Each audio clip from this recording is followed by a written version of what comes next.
So guys, today I'm going to be talking about windshield wipers, and if you have that type of windshield wiper, when you cut it on, it makes this noise right here.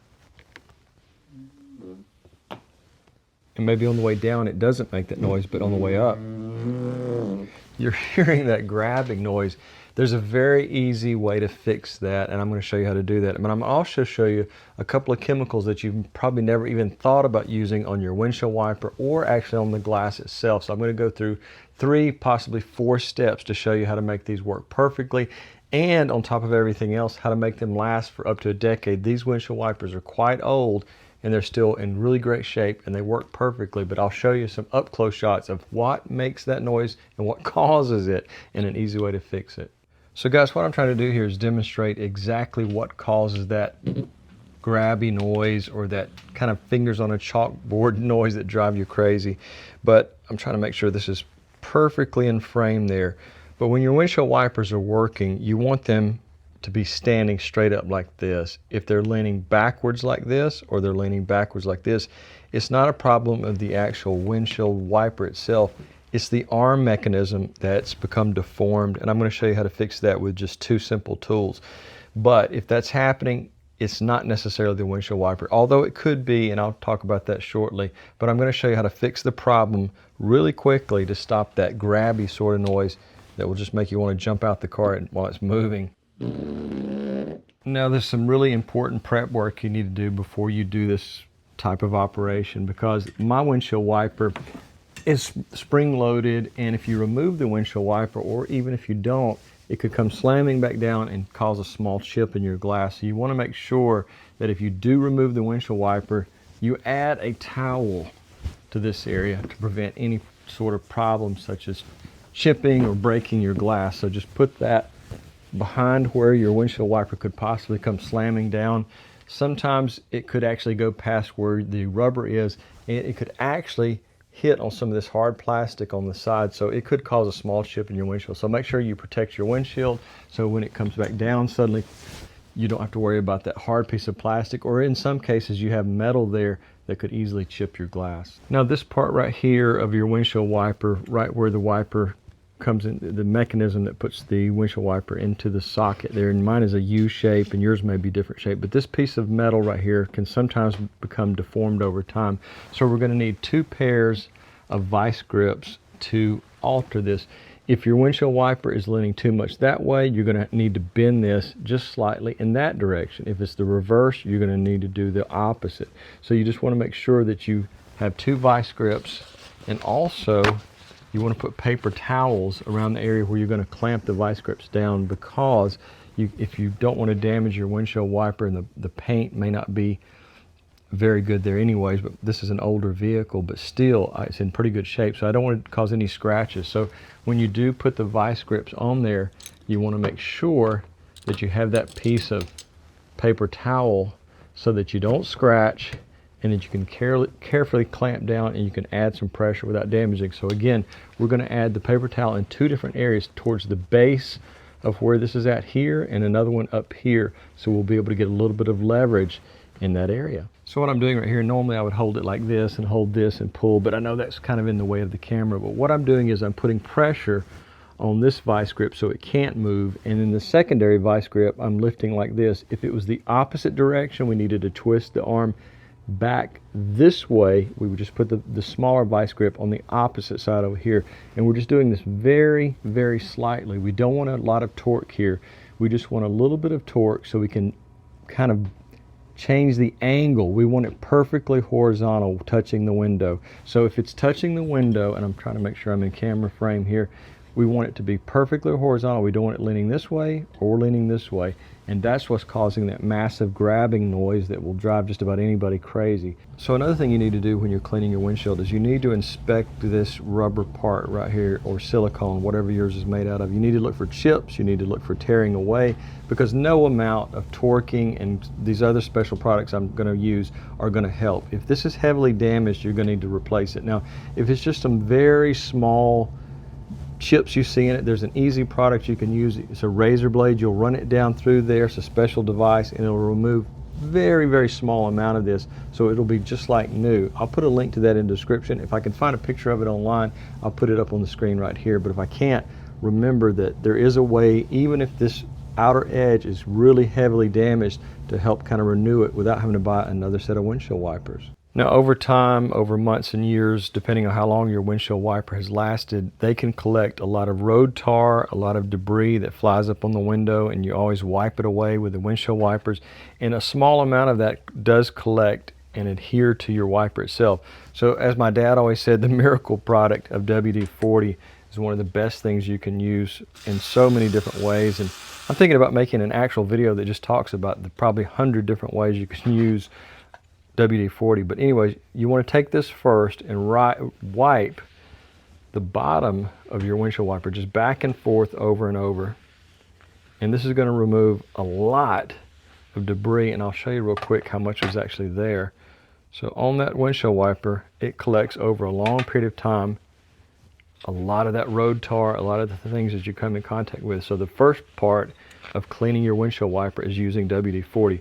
But you don't leave that there, because you might end up with WD-40 on your glass in your window. There's a second product that no one ever uses on windshield wipers that I think is the best cleaner of all to finish this off and remove the WD-40. Now, denatured alcohol is the second cleaning product we're going to use on our windshield wipers, and I would think that no one ever thinks about using this, but it is truly a great cleaner. I've got a video that I recently made that did extremely well about using it as a fuel for an emergency situation, so I'll put that video up above. But next we're going to take some of the denatured alcohol and we're going to pour it on the same rag. We're just going to flip our rag around so we can remove and just do a little bit of dousing of that. We don't have to have a lot, it's just a little bit. There's just a small amount on there. And then we're going to run it back and forth and just continuing to remove anything else that the WD-40 did not remove. And we're going to remove the WD-40 itself, because we don't want an oily substance on our windshield wiper, especially when we go to use them there. It might make it very difficult to drive in the next rainstorm if you have a greasy looking window that you can't see out of. So there we go. We're just going to finish cleaning that up with the denatured alcohol. It might take a couple of minutes just to carefully rub it, and you'll see that it makes it look a lot newer, and this will definitely clean off what the WD-40 did not clean. All right, so I've cleaned both of our wipers. I made sure that the one on the driver's side is perfectly horizontal. That was giving me a little bit of trouble earlier. I'm going to reattach this, and there's one other thing we need to do to make sure these are working properly, and it's just a little bit of a trick to getting that back in the slot. A little bit more difficult than I remember, but you just put it back in there, make sure it clips back in. Now, there's so many different types of windshield wipers on so many different types of cars. They don't always work properly, or they don't always come off easily, so sometimes it takes a little bit of work to get it back the way it should be once it's taken it off. But just kind of work with it, be patient, and you can kind of figure it out by trial and error.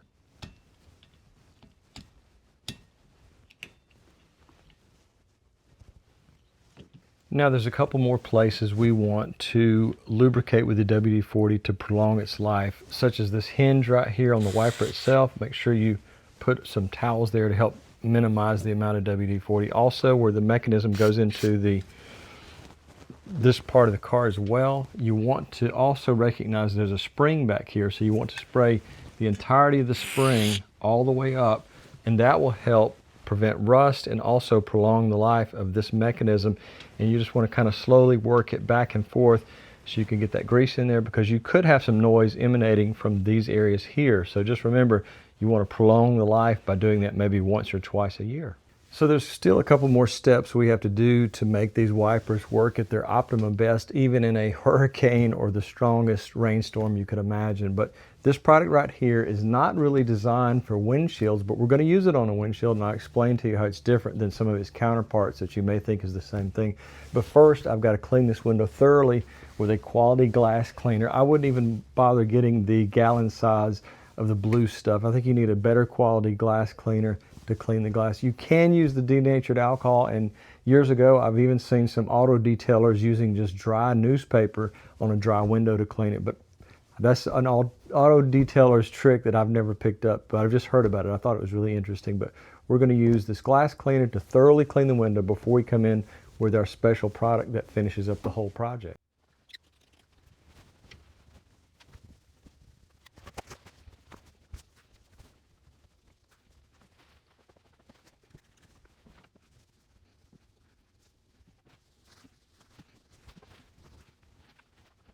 So over the years, I've talked to a few professional auto detailers, and sometimes they would give me a tip or two, or maybe even a secret that they wouldn't normally tell people. But one thing that they told me that's always stuck with me is that when you wipe down your windows with something that's supposed to be a clean cloth, a lot of times it can leave a small residue, and you can't figure out, well, why is this not cleaning? I always finish up with paper towels, and the reason is sometimes the detergents we use in our wash, there can be a small amount of residue on the towel. So when you go to clean the window, you see maybe just something's still there and you can't figure it out. So once you clean with a regular cloth towel, come back and finish the drying part with some paper towels that have nothing in it but just paper, cellulose, or whatever it's made out of. Now, the last product I'm using was actually not my idea. This came from probably the most famous car guy on the internet or on YouTube today, and that's Scotty Kilmer. And he talked about using new finish on your windshield to make it as slick and smooth as possible. And so why doesn't this leave a residue? According to him, this is not a wax, this is actually a polish. So we're going to take some of this, we're going to carefully put it on the window, allow it to dry, and then we're going to wipe it off as if we were actually waxing. But again, this will not leave a residue, but it will make the glass extremely slick during a rainstorm, and the windshield wipers will work at their 100% optimum best.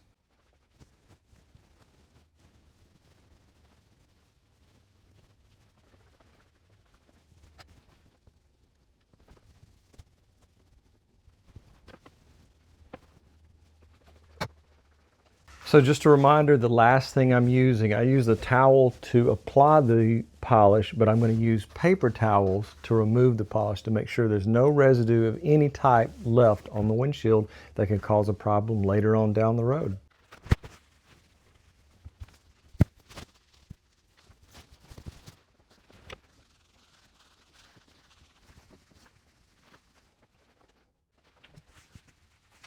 So obviously you can't have the sense of touch through the screen, but this windshield is extremely slippery now. I think water beads off probably 4 or 5 times better after I do this type of treatment. And of course it lasts for a long time, but eventually it wears away as well. So just remember, this new polish is one of the key ingredients to making this entire thing work 10 times better. It will also extend the life of your windshield wipers. So everything I've used today, I'll put links in the description so you can purchase them for yourself, and you'll have a kit ready to go when you want to clean your windshield and make your windshield wipers work to their absolute maximum potential. And instead of lasting 3, 4, maybe 5 years, they can last double or even triple that if you keep this type of system going about once, maybe twice a year. So guys, I do videos about my garage, my greenhouse, or my garden, or anything that just I find interesting. So if you have a question about this video, any previous video, please become a public subscriber first, and then I'll be able to answer your question quicker. When you get hundreds and even thousands of questions a week, it's really hard to answer all of them. So I've always put subscribers ahead of the line. And if you don't want to subscribe, a thumbs up is just as important to me, just to let me know that you like this video or any previous video. So guys, I really appreciate you watching, and have a great day.